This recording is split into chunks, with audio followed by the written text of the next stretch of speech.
Olá, boa tarde para você. A chuva desta quarta-feira em Manaus gerou mais de 40 ocorrências, de acordo com a Defesa Civil Municipal. No bairro Cidade de Deus, na Zona Norte, uma casa foi soterrada após um deslizamento e uma criança de 2 anos acabou morrendo. Era um pouco mais de 5 da manhã quando moradores da rua Santo Antônio ouviram barulho. A gente já vimos o barulho, né? Só que a gente nunca sabe, porque às vezes joga o lixo, aí também tá um barulhão, que às vezes até quando bate chuva joga o lixo. Aí a gente tava deitado, também não liguei, né? Só que a terra tremeu. Aí eu fiquei com medo de vir e ver o que eu não queria ver, né? Aí foi quando eu abri a janela, que eu olhei, eu só vi um monte de policial lá, né? Aí que eu olhei, a casa dela já tava. Aí foi quando eu saí, foi quando eu fui ver. Este morador foi o primeiro a socorrer as vítimas que ficaram soterradas após o deslizamento de terra atingir os cômodos desta residência, que também funcionava uma padaria. Quando foi umas 15 para as 6, a gente ouviu o barulho aqui. Aí eu saí para fora para ver, aí desabamento aí. Aí eu vim aí, eu fui o primeiro a chegar, fui eu aí. Aí o senhor ajudou? Ajudamos a socorrer, a mulher fez o grito aqui na rua e a vizinhança chegou aí para ajudar. Foi um barulho feio. Feio de barulho. E a gente agora confirmou a morte do garotinho de 2 anos. Triste. 4 pessoas estavam na residência no momento do deslizamento. Ainda abalada, a adolescente de 14 anos, que dormia nos cômodos da frente, contou à nossa equipe de reportagem que foi tudo muito rápido. A mãe ainda segue internada. Ele tinha quantos anos? 2 anos. E o seu pai? Ele tá bem também, foi no hospital com ela. E quem era que estava em casa? Tava nós 4 só. Eles falaram que a prefeitura ia tirar eles daqui pra tirar essa casa, ela daí e esse pessoal daqui do lado, porque estavam em perigo. E não é a primeira vez que acontece isso, porque já pegou fogo aí atrás, já também quase coisou a casa dela. E aí aconteceu isso daí agora, né? Saiu, tirou a vida do filho dela, de 2 anos, inocente. Agora eles vão aparecer por aqui para querer tirar ela. A área é considerada de risco desde 2005 e a família, há 3 anos, estava no aguardo da indenização. Técnicos da Defesa Civil estiveram no local. O que sobrou da residência será interditado e demolido. A Defesa Civil vai fazer toda a limpeza daqui, depois mandar demolir o resto da casa e a gente vai ver o que pode ser feito com a família. A princípio vai para aluguel. Segundo moradores da rua Santo Antônio, havia uma grande quantidade de lixo nessa rua daqui de cima. O que era temor dos moradores acabou se concretizando após a chuva na madrugada desta quarta-feira. Um deslizamento que soterrou a casa ali de baixo, que resultou em uma morte. José Lanisto Silva Carvalho tinha 2 anos. Chegou a ser socorrido pelos próprios moradores da área. Foi levado ao pronto-socorro mais próximo, mas não resistiu. Ele era baixinho assim, gordinho, foi muito lindo, cara. Era leve.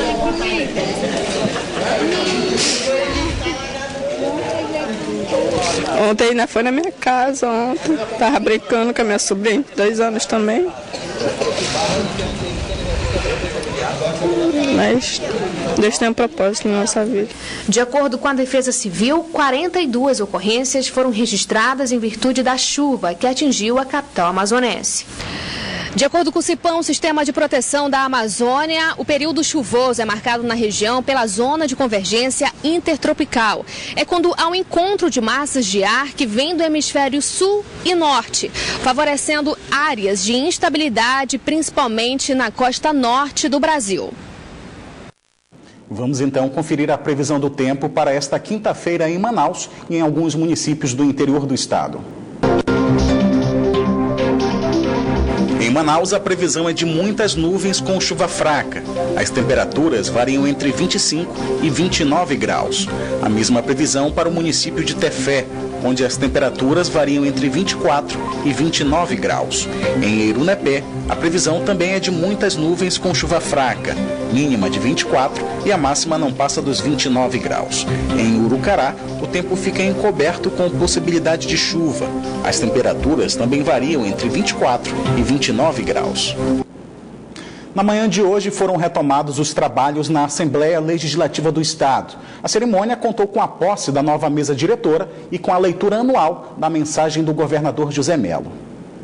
Ao tomar posse, o novo presidente da Assembleia Legislativa do Estado para o próximo biênio, deputado Davi Almeida, prometeu desenvolver uma gestão participativa e também afirmou que fará as coisas com transparência. Nós temos aqui uma agenda para reunir, no caso de votação, tem um dia de votação semanal, eu já vou propor que seja na quarta-feira. Nós temos propostas de conversar com os servidores da Assembleia, tentar buscar mecanismos para recuperar o salário, a defasagem do salário dos servidores, dentro de uma realidade financeira que nós estamos enfrentando. Eu acredito que 2017 será um ano melhor do que foi 2016 e dentro dessa perspectiva eu quero trabalhar nessas questões, nessas situações, para melhorar aqui o trabalho da Assembleia, melhorar as condições dos deputados. Agora quem passa a ser o líder do governo na casa é o deputado Sabá Reis. Eu espero que a gente possa exercitar aqui com todos os deputados, e não só com aqueles que são da base do governo ou da oposição, as disputas das ideias para que a gente possa ajudar o governador nessa tarefa de governar o Amazonas para todos. O governador José Mello fez a leitura da mensagem anual, como é de praxe na abertura dos trabalhos legislativos, ocasião em que apresentou um balanço das ações já realizadas em sua gestão e destacou investimentos futuros.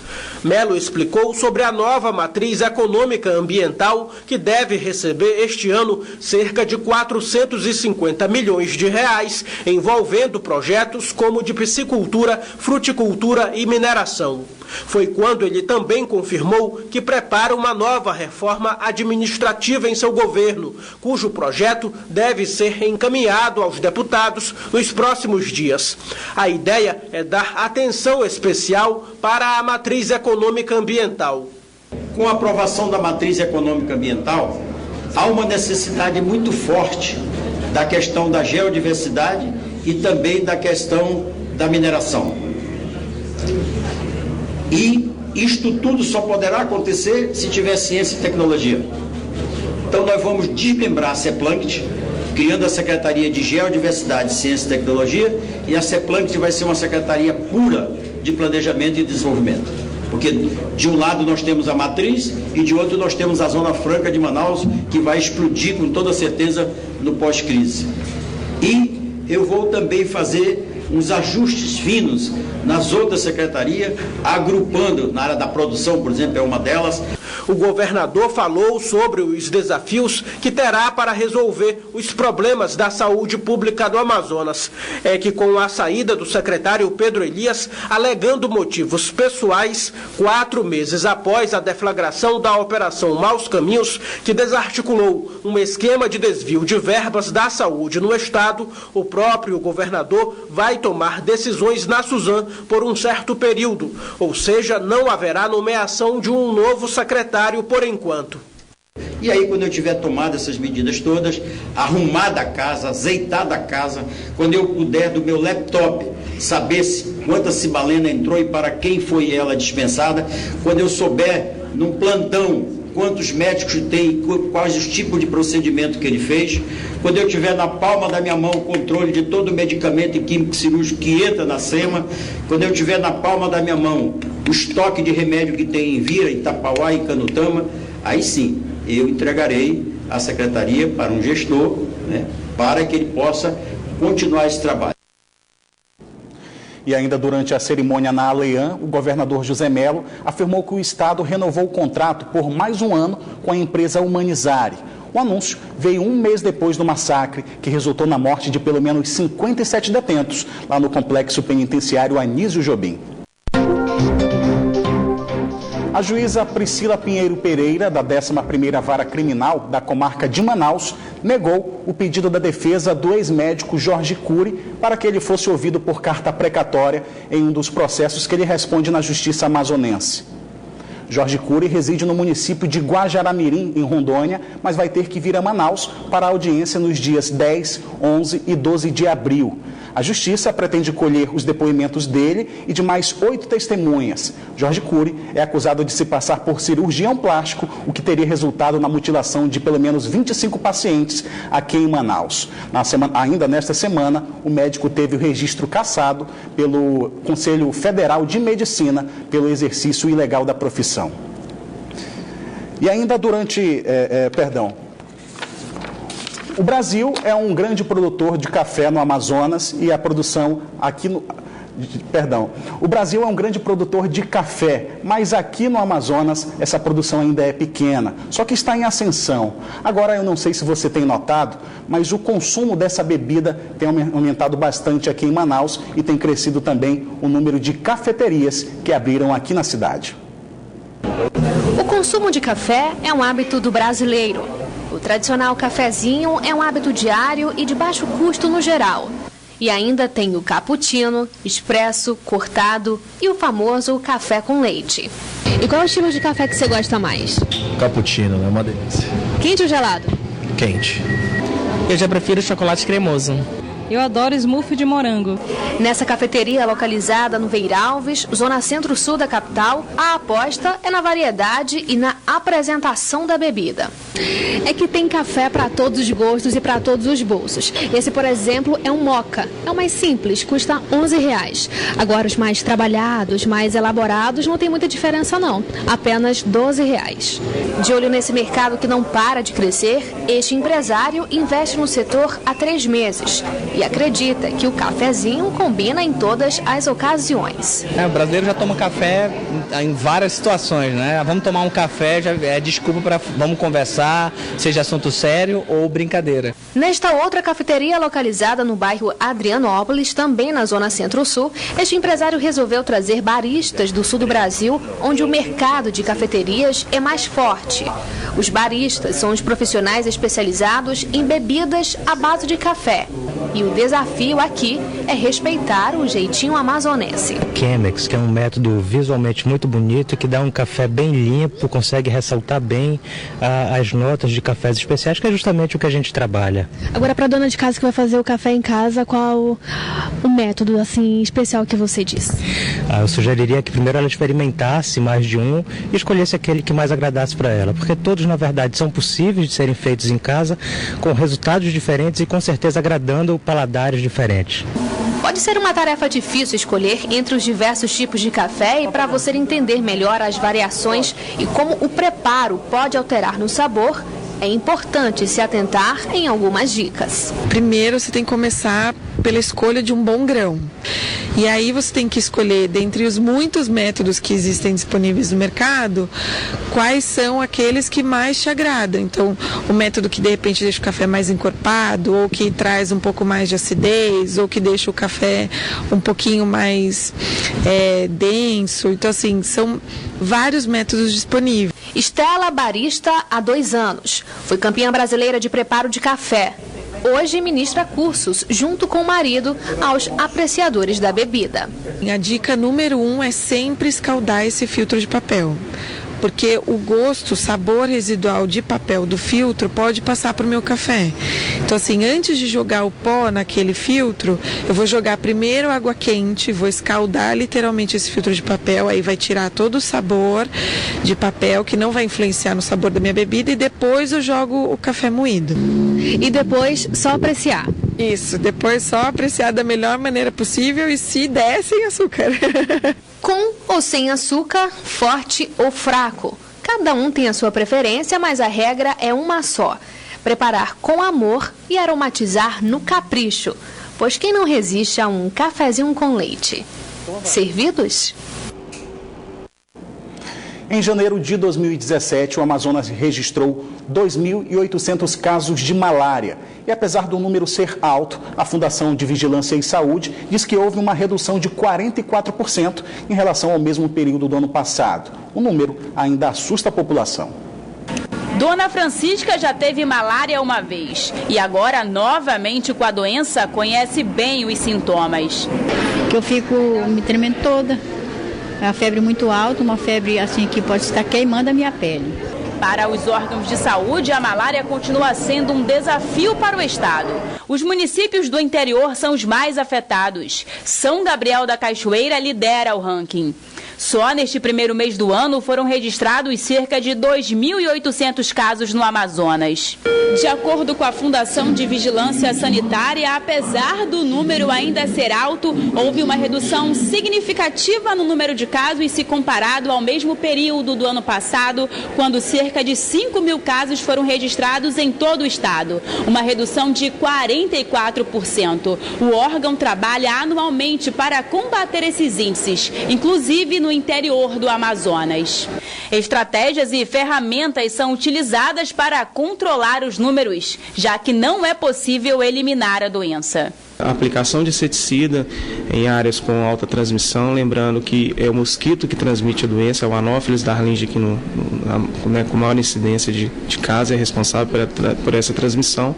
Além disso, outras medidas. O uso de mosquiteiros impregnados com inseticidas de longa duração também é uma estratégia que tem sido adotada para a redução de casos de malária aqui no estado. Além dessas medidas, o diagnóstico precoce da doença e o tratamento adequado fez com que houvesse a diminuição dos números.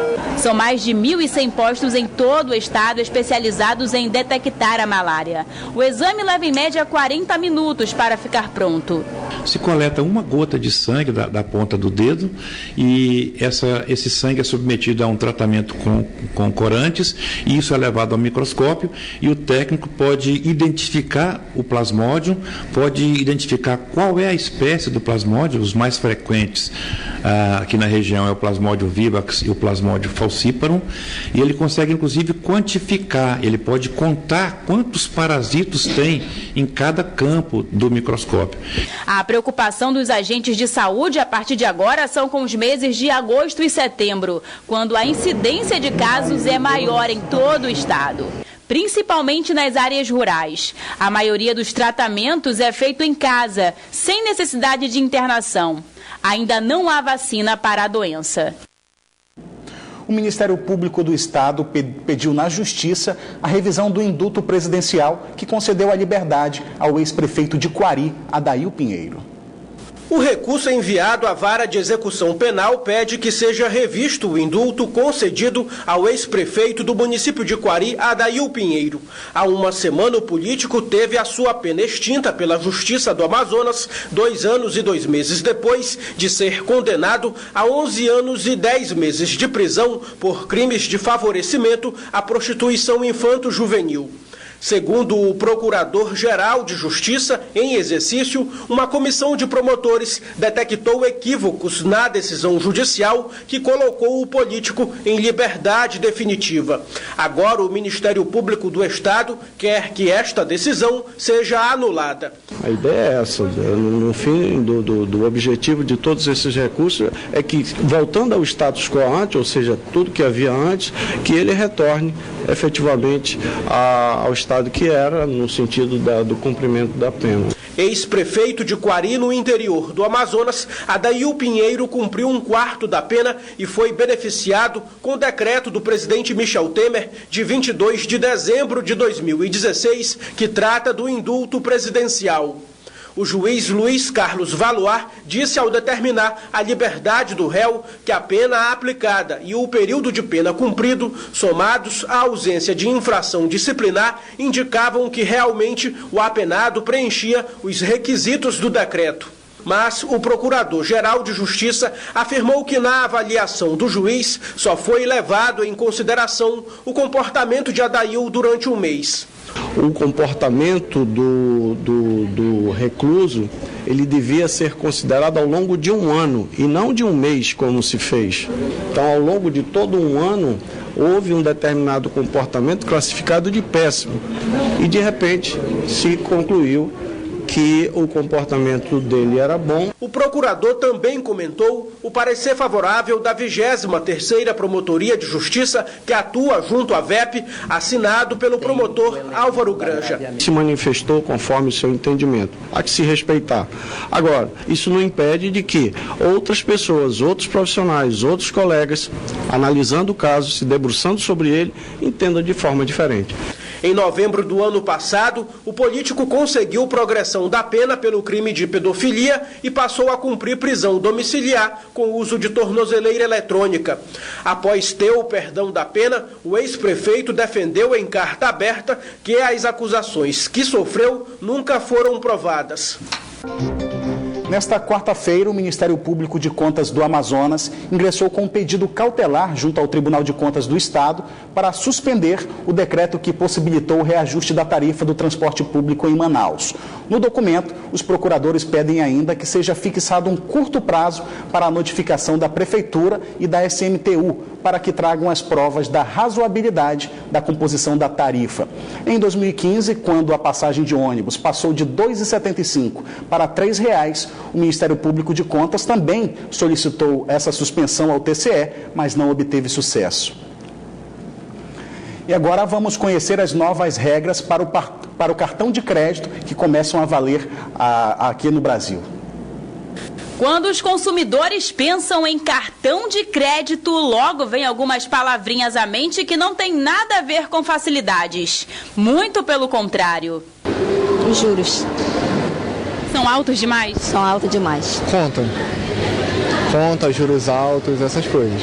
O medo de ficar inadimplente faz com que muitos consumidores acabem pagando todos os meses pelo menos o mínimo do cartão. Mas essa regra vai mudar. A decisão foi do Conselho Monetário Nacional e vai passar a valer a partir de abril deste ano. Vai funcionar da seguinte forma: toda vez que o cliente não conseguir pagar a fatura do cartão de crédito integralmente, ele vai poder financiar o saldo devedor. Dessa forma, os juros caem pela metade. Por exemplo, um cartão de crédito endividado fica em torno de 400%. Com a nova regra, os juros passam para 200%. O rotativo só vai poder ser usado até o pagamento da fatura seguinte. Com isso, você vai continuar pagando uma taxa de juros em torno de 200%, que é uma taxa de juros altíssima, mas você não vai ficar pagando juros sobre juros. A sua financeira vai parcelar o residual de acordo com a sua condição de pagamento, e isso de repente pode ser mais vantajoso. Quem é acostumado a usar o cartão aprovou a iniciativa, já que o efeito bola de neve acaba. Tá ótimo para quem tem uma fatura bastante alta no cartão, isso é uma boa notícia. Para o especialista em finanças, a regra é muito boa para quem não sabe usar o cartão. Mas, apesar disso, os juros estabilizados em 200% continuam sendo um valor altíssimo. Os 200% que vai ser cobrado, comparado a juros da caderneta de poupança que não chega a 10% ao ano, é muito alto. Então, o ideal é você também ficar fora mesmo dessa questão de parcelado sem os juros sobre juros. De acordo com o Banco Central, a medida visa tornar o uso do cartão mais eficiente e mais barato. Apesar da facilidade, quem já ficou devendo tem medo e prefere o pagamento das compras em espécie. Geralmente eu prefiro, se puder, pagar à vista, né? Mas se puder parcelar, claro que isso facilita a nossa vida bastante. A maioria das pessoas, dos consumidores, usam cartão de crédito. E agora o esporte. Um nadador amazonense que já é cotado como uma promessa das piscinas está treinando duro para fazer de 2017 mais um ano de conquistas. Nas piscinas, o Richard Lucas compete em todos os estilos, mas é nos 100 e 200 metros peito que ele conquistou medalhas, títulos e muito respeito no mundo da natação. Só no ano passado, o nadador conquistou o troféu amazonense, o campeonato regional e o Norte-Nordeste, que reúne os melhores nadadores. Já competiu entre os grandes e triunfou nas piscinas. No passado eu voltei 100% e já voltar vencendo é um sentimento ótimo, né? 2017 promete ser também um ano de conquistas para Lucas. Treinei 4 horas por dia, 3 horas e meia. Sempre, cada minuto é importante, cada exercício a gente não pode parar, né? O estilo peito é uma das provas mais difíceis para a adaptação do atleta na piscina. Isso porque esse estilo exige um sincronismo entre as braçadas, o tempo e a distância da prova. Em comparação com os outros nados, ela tem uma característica de ser complexa na coordenação motora, né? Que você tem que saber o momento certo de encaixar o braço com a perna. E isso aí, em relação aos outros estilos, ele se torna até mais complexo. Na piscina, a rotina de treinos é intensa. São 2 horas diárias fazendo o sincronismo necessário para a prova. E tudo é acompanhado de perto pelo técnico. E olha que ainda tem o treino fora da piscina para manter a forma. E não pense que todo esse esforço vai ser em vão. O Lucas promete repetir a dose de vitórias este ano. Eu, com a minha equipe, a gente espera conseguir repetir todos os feitos, né? Ser campeão em todas as competições importantes, tanto o amazonense quanto o Norte-Nordeste, dar prioridade em todas, o mesmo nível de prioridade, né? A preparação ela é intensa, né? Ela exige um volume e exige também horas de treino. Bom, na piscina, o amazonense já mostrou onde quer chegar. E em braçada a braçada, que ele vai mostrando que pode ir mais longe. O Band Cidade fica por aqui, mas continua na internet, onde você pode acompanhar outras notícias nas redes sociais Facebook e Twitter da Band Amazonas. E para rever nossas reportagens, acesse o youtube.com/Band Amazonas e clique no link Vídeos. Você também pode enviar sugestões de reportagens para o nosso WhatsApp. O número é o 99205-1478. Fique agora com as principais notícias do dia no Brasil e no mundo com o Jornal da Band. Uma boa noite para você e até amanhã.